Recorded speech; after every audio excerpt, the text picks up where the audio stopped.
بسم اللہ الرحمن الرحیم اللہم صلی علی محمد وعلی آل محمد کما صلیت علی ابراہیم وعلی آل ابراہیم انک حمید مجید اللہم بارک علی محمد وعلی آل محمد کما بارکت علی ابراہیم وعلی آل ابراہیم انک حمید مجید رب اشرح لی صدری ویسر لی امری واحلل عقدۃ من لسانی یفقہوا قولی۔ السلام علیکم دوستو، میں ہوں ایک عام سا مسلمان فقیر معصوم وارسی۔ دوستو، آج میں آپ کے ساتھ ذکر کروں گا کہ انسان میں اللہ تعالیٰ نے جو لطائف رکھے ہیں، ان لطائف کی نسبت اللہ تعالیٰ نے اپنے مختلف عالمین کے ساتھ رکھی ہے۔ اس خلافت کی اور اس خلیفے کی عظمت کے حوالے سے اصل میں یہ گفتگو ہو رہی ہے کہ اس کی تخلیق کی ترتیب مالک نے کیا رکھی ہے اور اس کو فوقیت اور فضیلت کن وجوہات کی بنا پہ ملی ہے۔ ہمارے ہاں کتابیں بھری پڑی ہیں، لائبریریاں بھری پڑی ہیں، دارالافتاء بھرے پڑے ہیں، بڑا ہی علم بانٹا جا رہا ہے، بڑا ہی علم پھیلایا جا رہا ہے، بڑا ہی علم پڑھایا جا رہا ہے، لیکن سارے فقہی مسائل اور بہت ہی الجھی ہوئی چیزیں۔ ٹھیک ہے، دین کے حوالے سے کافی حد تک علم مل رہا ہے، لوگ علم حاصل کر بھی رہے ہیں، لیکن ظاہری طور پہ ہم دیکھیں دیندار بھی وہی دنیا داری کی ہوس میں اور دنیا داری کی دوڑ میں کس حد تک آگے بڑھے ہوئے ہیں۔ مسجدوں کو، مدرسوں کو ہم دیکھیں، وہاں پہ درس گاہیں کون سا منظر پیش کر رہی ہیں اور کون سی پروڈکشن دے رہی ہیں۔ اصحاب صفہ 10 لوگ صرف وہاں پہ تھے، ان کا نور کہاں تک پہنچا، اور باقی اصحاب رسول وہ جہاں جہاں جاتے تھے بستیوں کی بستیاں، شہروں کے شہر مسلمان ہو جاتے تھے، اور ہمارا مسلمان، ہمارا عالم دین، ہمارا کوئی مفتی کہیں جا کے اپنی ٹھیک سے بات نہیں بتا سکتا۔ وجہ یہی ہے کہ دنیاوی معاملات اور دنیاوی کشش اور دنیاوی بھوک اس کے اندر اتنی بڑھی ہوئی ہے، اتنا علم ہونے کے باوجود بھی دنیاوی بھوک بڑھی ہے، تو اس کا مطلب یہ ہے کہ نور سے خالی ہے۔ اور خلیفے کو تو اللہ تعالیٰ نے نور سے ہی تخلیق کیا ہے اور نور کی دنیا تک اس کی رسائی رکھی ہے۔ تو آج ہم اس کی نور کی دنیا تک کی رسائی کے معاملات دیکھتے ہیں۔ انشاءاللہ آپ کو بات سمجھ آئے گی۔ اگر آپ کو بات سمجھ آتی ہے تو برائے مہربانی اس بات کو اپنے دوستوں تک اور اپنے احباب تک ضرور پھیلائیے۔ خلافت کے حصے کی ذمہ داریاں آپ اپنی ادا کیجیے، ہمارے اس سسٹم سے جڑے رہیے، ہماری تدریسی کلاس سے جڑے رہیے۔ دوستو، انسان کے 7 لطائف پڑھے تھے ہم نے: قلب، روح، سری، خفی، اخفا، لطیفہ انا اور نفس۔ اب ہم شروع کریں گے نفس سے، کیونکہ ہم جہاں رہ رہے ہیں، جس دنیا میں ہم رہ رہے ہیں، یہ دنیا ہماری نہیں ہے، یہ جنات کی دنیا ہے، یہ عالم ناسوت ہے، اسے عالم اسباب بھی کہتے ہیں۔ یہ فنا ہونا ہے اور یہ فانی دنیا ہے۔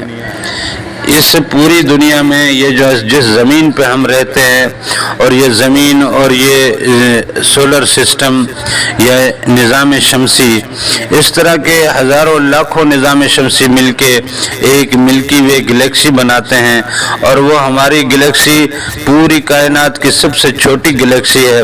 اس طرح باقی گلیکسیز ہیں، M31 ہے، M60 ہے، M80 ہے، اور بہت ساری ہیں، اینڈرومیڈا ہے، بہت ساری گلیکسیز ہیں جو ہماری گلیکسی سے ہزاروں لاکھوں گنا بڑی گلیکسیز ہیں۔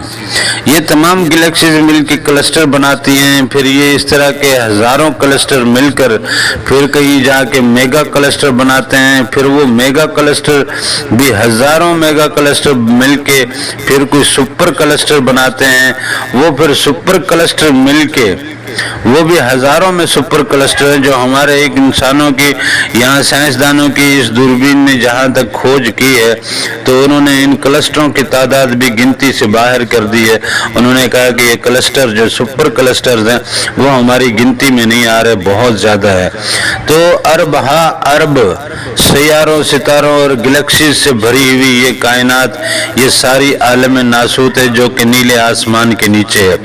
نیلا آسمان حد ہے، نیلے آسمان کے اوپر ہم نام لکھ دیتے ہیں عالم ناسوت یا عالم اسباب۔ یہ اس کے اندر کی ساری دنیا جو ہے، اس کے اندر کی ساری دنیا یہ عالم ناسوت ہے۔ پھر اس سے اوپر کی جو دنیا ہے وہ اس میں جنتیں ہیں، میدان محشر ہے، دوزخیں ہیں، عالم مثال ہے اور بہت کچھ ہے۔ اتنا کچھ ہے کہ آپ کو یہاں بتانے بیٹھ جائیں تو صرف ایک ایک عالم پہ بات کرنے لگے، عالم ناسوت کے حوالے سے بھی اگر بات کرنے لگے تو یہ پوری دنیا کی کتابیں مزید اور بھر دیں گے اور پتہ نہیں کتنی لائبریریاں بھر دیں گے، ہم اس دنیا کے علم کی بات مکمل نہیں کر سکیں گے۔ ڈاکٹروں کے دیکھو کتابیں ہیں، لائبریریاں ہیں اور پتہ نہیں کیا کچھ ہے، سائنسدانوں کے دیکھیں کتابیں، لائبریریاں ہیں، پتہ نہیں کیا کچھ ہے۔ اس طرح علماء دین کو دیکھیں، لائبریریاں ہیں، دارالافتاء ہیں اور پتہ نہیں کیا کچھ ہیں، بہت کچھ لکھا گیا ہے۔ یہ دنیا کے علم کے حوالے سے بھی ہم اگر کچھ لکھنا چاہیں اور بات کرنا چاہیں تو ہماری بات بہت لمبی ہو جائے گی۔ لہذا اس عالم ناسوت کا تعلق نفس کے ساتھ ہے، نفس کی خواہشات عالم ناسوت کے ساتھ جڑی ہیں اور اس کا تعلق اسی سے ہے۔ یہ فنا ہے، نفس فنا ہے، کل نفس ذائقۃ الموت، ہر نفس کو موت کا ذائقہ چکھنا ہے۔ تو یہ نفس بھی فنا ہے کیونکہ اس کی نسبت عالم فنا سے ہے۔ یہ فنا کی دنیا ہے، فانی دنیا ہے، یہ ختم ہونے والی دنیا ہے، یہ عالم اسباب ہے، یہ عالم ناسوت ہے۔ اس سے اوپر جو دنیا ہے عالم ملکوت، اس کا تعلق دل سے، قلب سے، اور اس کا پیغمبروں میں سے بھی ایک تعلق ہے حضرت آدم علیہ السلام کے ساتھ۔ نفس کا تعلق شیطان کے ساتھ تھا، ابلیس کے ساتھ تھا، اور قلب کا تعلق جو ہے حضرت آدم علیہ السلام کے ساتھ ہے، اور عالمین میں سے اس کا تعلق عالم ملکوت سے ہے۔ عالم ملکوت کی کہانی بھی بیان کریں گے تو بہت لمبی کہانی ہے، بہت سارے عالمین ہیں، بہت ساری گلیکسیز ہیں، جنتیں اور دوزخیں بھی اسی طرح کی گلیکسیز میں مشتمل ہیں۔ اور اس کے بعد یہ جہاں ختم ہوتا ہے یہاں ایک لکیر کھینچ دیتے ہیں دوسرے آسمان کی، اور یہ عالم ملکوت یہاں تک مکمل ہوا۔ اب آگے کا جو دنیا ہے، آگے کا جو عالم ہے وہ عالم جبروت ہے۔ یہاں عالم ارواح، علیین، سجلین کے محلے ہیں اور بہت کچھ ہے، عالم عنکبوت ہے، بیت المعمور ہے، خانہ کعبہ ہے، انبیاء کرام ہیں، اولیاء کرام ہیں، اور یہاں کی گلیکسیز اور یہاں کے نظارے اور یہاں کی کائنات اتنی بڑی ہے کہ یہ ساری کائنات اس کی ایک گلیکسی جیسی بنتی ہے۔ تو یہ بہت بڑی دنیا ہے رب العزت کی، اور اس کا تعلق روح کے ساتھ ہے، اور پیغمبروں میں سے اس کا تعلق حضرت ابراہیم علیہ السلام کے ساتھ ہے۔ پھر یہ تیسری لکیر ہم کھینچ دیتے ہیں کہ یہاں سے یہ عالم جبروت بھی یہاں مکمل ہوا، اس کا یہ آسمان یہاں پہ آیا۔ اس کے اوپر کی جو دنیا ہے یہ عالم ہاہوت ہے۔ یہ بیسیکلی وہ جو فنا فی اللہ کی تہ میں بقا کا راز مضمر ہے، یا لا الہ الا اللہ میں جو لا ہے، اس لا کی منزلیں یعنی فنا کی منزلیں، وہ جو روحانی فنا ہے، جو صوفیائی فنا ہے، جو اللہ تعالیٰ نے اپنی ذات میں فنا ہونے کی جو بات کی ہے، اس فنا کا یہ مقام ہے اور یہ فنا کا عالم ہے۔ یہ عالم بھی پوری کائنات کو اپنے احاطے میں لیا ہوا ہے، پورا عالم جبروت اس کے اندر سمایا ہوا ہے۔ اس کی ساری دنیا میں عالم جبروت ایک گلیکسی کی مانند ہے، اور یہ بہت بڑی دنیا ہے۔ اس میں فنا کے ایسے ایسے نظارے ہیں، ایسے ایسے منظر ہیں کہ انسان حیران رہ جائے۔ اللہ تعالیٰ نے اس خلیفے کو اس عالم تک جو پہنچنے کا لطیفہ دیا ہے وہ لطیفہ سری ہے، اور پیغمبروں میں سے اس کا تعلق جو ہے وہ حضرت موسیٰ علیہ السلام کے ساتھ ہے۔ اس کی تعلیم و تربیت سری کی حضرت موسیٰ علیہ السلام کے حضور درگاہ، وہاں پہ جناب حضور حضرت موسیٰ علیہ السلام کی صحبت اور درسگاہ میں ہوتی ہے۔ اب اس کو بھی ہم کلوز کرتے ہیں۔ آگے کی جو دنیا ہے، یہاں لکیر کھینچی، یہ عالم ہاہوت ختم ہوا، آگے عالم لاہوت ہے۔ عالم لاہوت جو ہے یہ پھر بقا کی دنیا ہے، جو فنا فی اللہ کی تہ میں بقا کا راز مضمر ہے۔ تو یہ وہی فنا ہے، یہاں فنا ہونے سے پھر جو انسان بقا پاتا ہے، اس بقا کے جو منظر ہیں، اس بقا کے جو نظارے ہیں، اس بقا کے حوالے سے جو کچھ وہاں پہ ہے، وہ عالم بھی اتنا بڑا ہے کہ انسان صرف بات ہی کر سکتا ہے، لفظ استعمال کر سکتا ہے بڑے کا، باقی اس کی بڑے ہونے کا احاطہ نہیں کر سکتا۔ یہ لطیفہ خفی کے ساتھ وابستہ ہے، اور اس کی تعلیمات جو ہے حضرت عیسیٰ علیہ السلام کے ساتھ وابستہ ہے۔ پھر لطیفہ اخفا ہے، اس کا تعلق جو ہے عالم وحدت کے ساتھ ہے۔ یہ اللہ تعالیٰ کے اسماء صفات کی دنیا ہے۔ اس کائنات میں اللہ تعالیٰ کی صفات کی مختلف گلیکسیز ہیں، مختلف مناظر ہیں، مختلف چیزیں ہیں، جو کہ ایک ایک عالم ہے، جو ایک ایک صفت کی عکاسی کرتا ہے، ایک ایک صفت کے اس میں رنگ پائے جاتے ہیں، اس کے نظارے پائے جاتے ہیں، اس کے مناظر پائے جاتے ہیں۔ یہ پوری کائنات، پوری دنیا، یہ جو ہے، یہ حضور نبی کریم صلی اللہ علیہ وسلم کی تعلیم و تربیت میں لطیفہ اخفا کے ساتھ وابستہ ہے۔ انسان لطیفہ اخفا کے توسط سے رب کی صفات کی دنیا اور عالم وحدت تک کی سیر پاتا ہے، وہاں تک رسائی پاتا ہے۔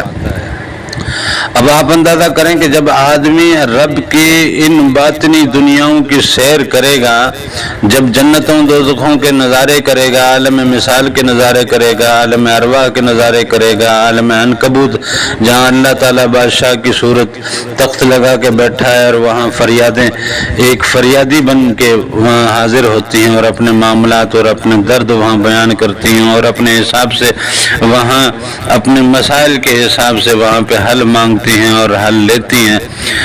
اسی طرح بیت المعمور ہے، خانہ کعبہ ہے، انبیاء کرام کی صفیں ہیں اور طواف ہیں، حضور نبی کریم صلی اللہ علیہ وسلم کی محفل ہے۔ ان نظاروں سے جو بندہ ہو کے گزرے گا، آپ اندازہ کرو کہ اس کے اوپر دنیا کیسی تنگ ہو جاتی ہے، اور دنیا سے اس کے جو رغبت ہے کس حد تک ختم ہو جاتی ہے۔ یہ سارا جھوٹ ہے، جھوٹی دنیا ہے، فانی دنیا ہے۔